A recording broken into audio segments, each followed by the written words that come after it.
2008 മുതൽ ആധുനിക സിനിമയിലെ ദൃശ്യവിസ്മയങ്ങളുടെ ഒരു അനിഷേധ്യമായ അളവുകോലാണ് അവതാർ. കഴിഞ്ഞ 17 വർഷമായി ജെയിംസ് കാമറൂൺ വെറുമൊരു സിനിമ നിർമ്മിക്കുകയല്ല ചെയ്യുന്നത്, മറിച്ച് സിനിമാ നിർമ്മാണ സാങ്കേതിക വിദ്യയുടെ അതിർവരമ്പുകൾ മായ്ച്ചു കളയുകയാണ്. ആ സംഭാവനയെ നമുക്ക് തള്ളിക്കളയാനാവില്ല. ഞാൻ അതിനെ ബഹുമാനിക്കുന്നു. എന്നാൽ 3 ചിത്രങ്ങൾക്ക് ശേഷം ന്യായമായ ഒരു ചോദ്യം ഉയരുന്നു. മാറ്റമില്ലാത്ത കഥ പറച്ചിലിനെ കേവലം ദൃശ്യഭംഗി കൊണ്ട് മാത്രം ഇനിയും മറികടക്കാൻ കഴിയുമോ? അവതാർ ഫയർ ആൻഡ് ആഷ് എന്ന ചിത്രത്തിലൂടെ ഒരുപക്ഷെ വെള്ളിത്തിരയിൽ ഇതുവരെ കണ്ടിട്ടുള്ളതിൽ വെച്ച് ഏറ്റവും മനോഹരമായ ദൃശ്യാനുഭവം കാമറൂൺ സമ്മാനിക്കുന്നു.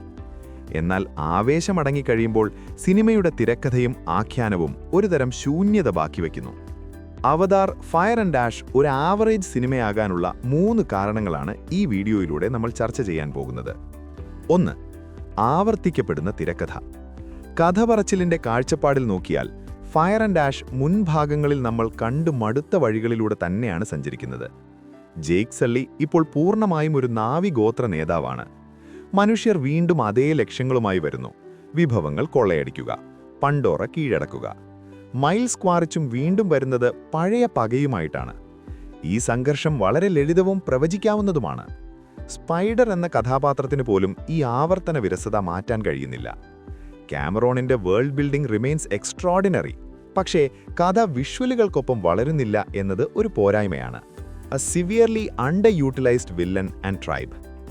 ഈ ചിത്രത്തിലെ ഏറ്റവും വലിയ നിരാശ ആഷ് പീപ്പിൾ എന്ന പുതിയ ഗോത്രത്തെ കൈകാര്യം ചെയ്ത രീതിയാണ്. This fire wielding Navi clan, fierce and ideologically distinct, had the potential to redefine the moral landscape of Pandora.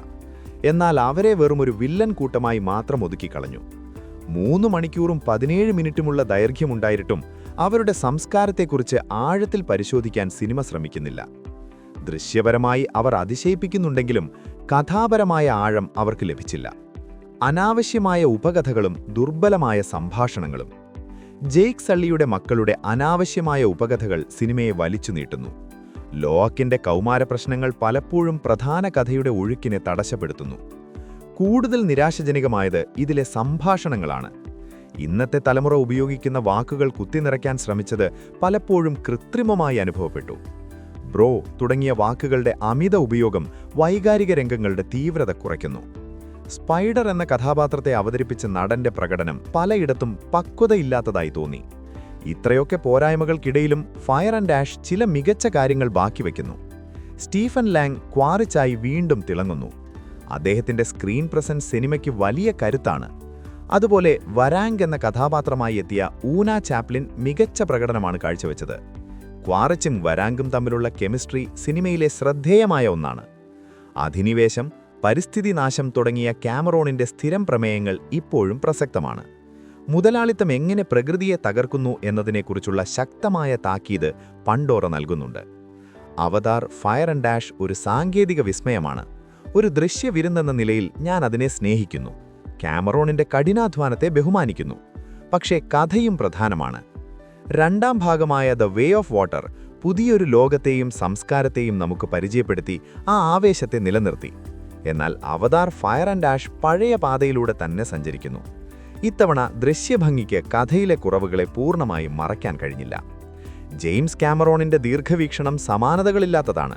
പക്ഷേ അവതാർ എന്ന പരമ്പര ഇനിയും വളരണമെങ്കിൽ അതിന്റെ സാങ്കേതിക വിദ്യ പോലെ തന്നെ കഥ പറച്ചിലും ഒരു കുതിച്ചുചാട്ടം നടത്തണം. നിങ്ങളുടെ അഭിപ്രായം എന്താണ്? ഫയർ ആൻഡ് ആഷ് നിങ്ങളെ തൃപ്തിപ്പെടുത്തിയോ? താഴെ കമന്റ് ചെയ്യൂ.